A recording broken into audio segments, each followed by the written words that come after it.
নমস্কার, আশা করি আপনারা ভালো আছেন। মা চামুন্ডা, মা চামুন্ডা এমন এক দেবী, যখন আমরা সমূহ বিপদের মধ্যে থাকি সেই সময় মা চামুন্ডার আশীর্বাদ আমাদের সমস্ত বিপদ থেকে উদ্ধার করে। পুরাণেও দেখেছেন মা চামুন্ডা মা দুর্গাকে কিভাবে খুব কঠিন সময় রক্ষা করেছিলেন। এবং আমাদের জীবনেও যখন প্রচণ্ড সমস্যার উদ্ভব হয়, যখন সমস্ত গ্রহ আপনাদের সাথে এমন ব্যবহার করে যে আপনাদের জীবন অতিষ্ঠ হয়ে যায়, আপনাদের ঘরোয়া জীবন ব্যতিগ্রস্ত হয়ে যায়, আপনাদের মনের মানুষ আপনার থেকে যোজন দূরে চলে যায় এবং সে কিছুতেই আপনার বাগে আনতে পারছেন না এবং সে অন্য কারোর প্রতি আকর্ষিত হয়ে যাচ্ছে, সেই সময় চামুন্ডা বশীকরণ আপনাদের এরকম প্রচণ্ড ভয়ঙ্কর অবস্থা থেকে বের করে আনতে সাহায্য করে। চামুন্ডা বশীকরণ নিয়ে আমার আগের বেশ কটা অধ্যায় আছে। চামুন্ডা বশীকরণ কিন্তু খুব কঠিন বশীকরণগুলোর মধ্যে একটা, এবং এই বশীকরণ ক্রিয়াটি সম্পূর্ণভাবে খুব বিধি মেনে এবং সঠিক নিয়মে প্রয়োগ করতে হয়, তবেই কিন্তু সর্বোত্তম ফল পাওয়া যায়।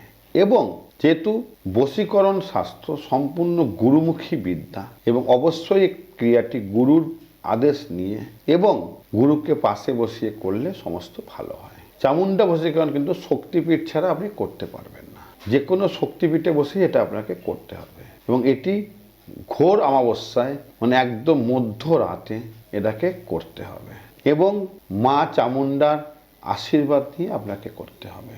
সম্পূর্ণ শুদ্ধ মনে, শান্ত মনে, মায়ের প্রতি অগাধ আস্থা বিশ্বাস ভরসা রেখে আপনাকে করতে হবে। এবং সবার আগে যখন আপনাকে বসতে হবে তখন আপনার আসন পাততে হবে এবং আপনার চার ধারে চারটে প্রদীপ বা মোমবাতি জ্বালাতে হবে।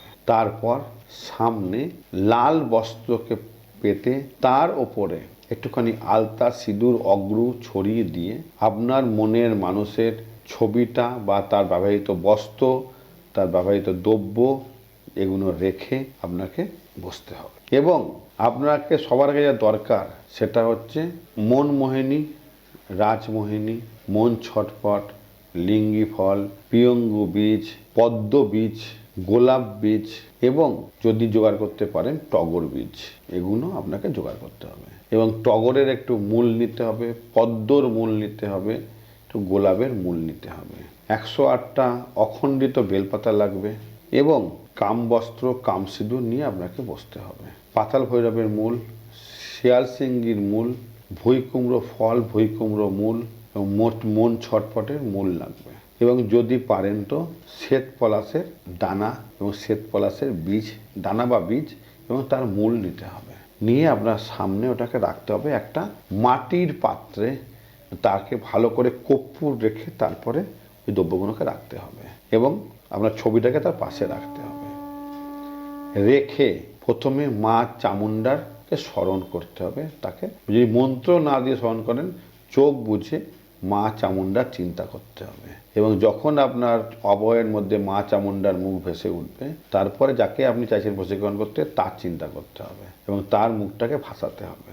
তারপর এই মন্ত্রটা করতে হবে। মন্ত্রটা করার জন্য আপনাকে এইভাবে হাত নেবেন, এই হাত রাখবেন, এইভাবে করবেন, রেখে এই কেনে আঙুলটাকে ছবির ওপরে রাখবেন, রেখে এই মন্ত্রটা করতে হবে। প্রথমে 4টে প্রদীপ প্রজ্বলন করার পর ওং নমঃ রক্ত চামুণ্ডে কুরু কুরু খ্রিং রিং ওইং হুং লং, তার নাম মম কুরু কুরু খ্রিং ওইং হুং ফট, এই মন্ত্রটা একবার করে বলবেন এবং ফু দেবেন।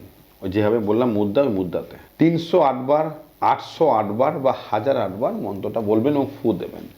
তারপর ওই মাটির পাত্রে সমস্ত দ্রব্যগুলোকে ভালো করে কর্পূর দিয়ে পোড়াবেন। পোড়ানো হয়ে গেলে সম্পূর্ণ পুড়ে যাবে, ছাই থাকবে, ছাইয়ের ওপরেও ওই মন্ত্রটা 108 বার করতে হবে। করা হয়ে গেলে তিল তেল অগ্রু সুগন্ধি দ্রব্য এবং সিঁদুর দিয়ে ছাইটাকে মাখতে হবে। মেখে ওই ছবিটার ওপরে সারা গায়ে ওই ছাইটাকে মাখাতে হবে। মাখিয়ে ওই ছবিটাকে আপনার কাছে 28 দিন রাখতে হবে।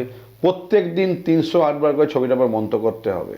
তারপর ওই ছবিটাকেও আপনার ঘরের বা বাড়ির উত্তর পূর্ব কোণে কোনো টগর গাছের গোড়ায় বা টবের মধ্যে টগর গাছ রাখতে হবে, রেখে সেটাকে পুঁতে দিতে হবে।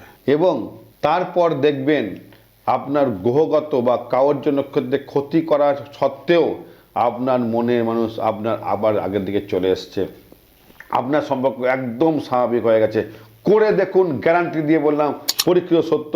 এবং অবশ্যই ভিডিওটা ভালো লাগলে একবার জয় মা কমেন্ট দেবেন এবং শেয়ার করবেন এবং অবশ্যই বন্ধুদের মধ্যে শেয়ার করবেন। ভালো থাকবেন। জয় মা চামুণ্ডা।